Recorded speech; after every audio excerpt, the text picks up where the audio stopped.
Good morning. Good, this is working. In the spirit of achieve more, how do we achieve more? When we empower you, when we empower the people. Today we are going to show you a few tools that we use to empower you so that you can achieve more. One of them we are going to show you today is how we do a geo replication, a GeoDR of Azure SQL database. Azure SQL database, the moment you go and click on the portal and create a database for you, it's right out with 4 nines of high availability. 4 nines of high availability at 24/7. 4 nines of high availability at 24/7 with zero data loss, guaranteed without you doing anything. That's the kind of promise, that's the kind of guarantee that Azure SQL database gives you right out of the portal. Now, let us say you want to augment that. You want to augment that by creating a disaster recovery copy of it. And as you know, your DBAs, you have created many more disaster recovery solutions. How do you go about creating a disaster recovery site? You first find where is my disaster recovery center. Now let me get some hardware in that. Now let me install my software on that. And then go through all networking to get your disaster recovery provision and enable. We're going to show you 3 clicks to wow. How do you 3 clicks and get a disaster recovery center? What I'm going to show you today I have a database, Indian gigs, dedicated to you.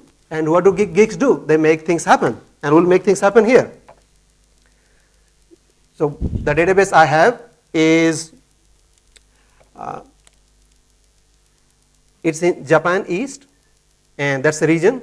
That's where Azure data center, and it's a premium database. And as you can see, the geo replication role is not configured yet, and we are going to configure it right away. All we are going to do is click here. That gives us a beautiful picture of the globe, which shows us where all you can have your disaster recovery sites. The database is in Japan East.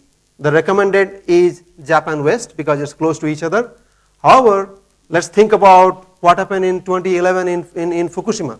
There was an earthquake followed by tsunami followed by some nuclear reactors going bad, followed by some power cuts, followed by some floods, followed by some more tsunami. Now you want to protect your system a bit far away to be able to cover from those scenarios. And let's say we select a Southeast Asia. And in the Southeast Asia, we could, and it will create a database of a similar characteristics so that the performance is maintained. By default, because it's a premium database, a readable secondary, that means the secondary that will be created in Southeast Asia will be readable. And all we got to do is either create or select a server from Southeast Asia. In this case, I have a pre-created server, and all we do is select it. Select, and then we say create.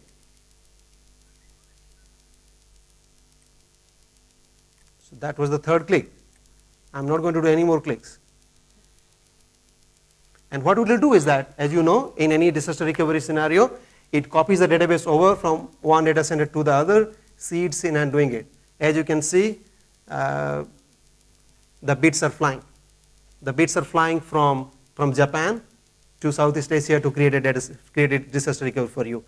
This database takes about 2 minutes to complete the copy and the recovery. And so what I have done for you, I have pre-created a database, dear GeoDR copy for you, and it looks like this. And once it is done, it will show you that, okay, this is the primary, this is the secondary, and you can see that 3 clicks to wow GeoDR for you.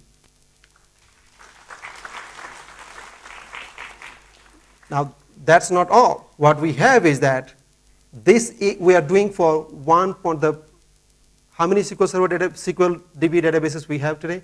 1.5 million. We are giving the 4 nines availability for 24/7 with zero data loss for 1.5 million databases.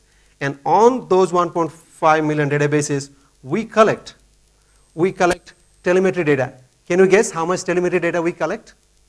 We collect 70 terabytes a day. 70 terabytes a day of telemetry data gives a deep insight into what's happening within the database.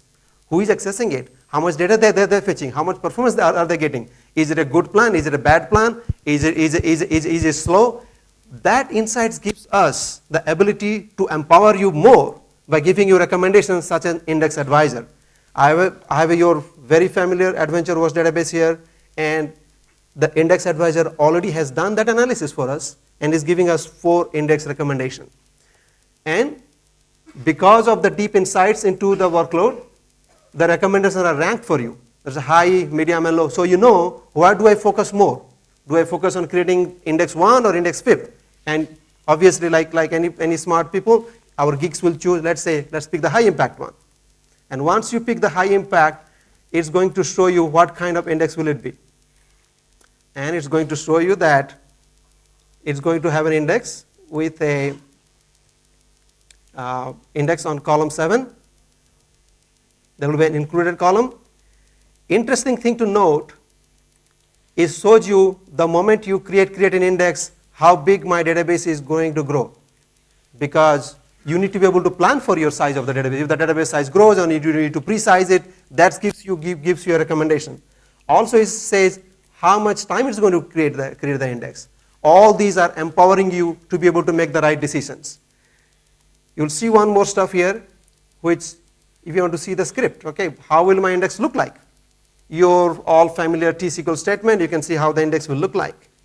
And once you are pretty convinced that, okay, let me go and try out this index, what you'll do is that you will do a create index. And the create index is giving you a confirmation, and then you will say yes. Now, this is a risk-free advisory tool. How does it do? The moment you say go create, it's going to create a baseline for your workload. Now, for 24 hours, it creates a baseline.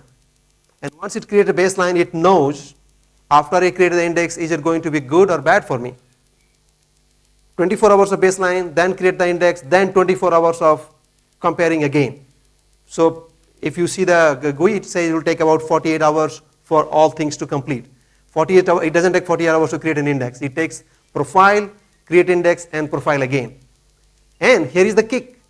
If the index, after it got created, if the performance is not good, because maybe some workload, as you may have seen, that some index may not be good for some performance. If the performance after the index is created is not good, the system rolls it back. That means you don't have to suffer with an additional index which is just sitting there doing nothing or causing you bad performance. That's the level of workload insight you get out of Azure SQL DB. Now, Index Advisor is just tip of the iceberg. Workload Insights is a foundation. Based on this deep insight into the telemetry that we have, we will have series of these kind of advisors, these kind of recommendation tools for you. Query Data Story is one of them. And that's how we empower you. That's how we make you achieve more. Thank you. Back to Anga.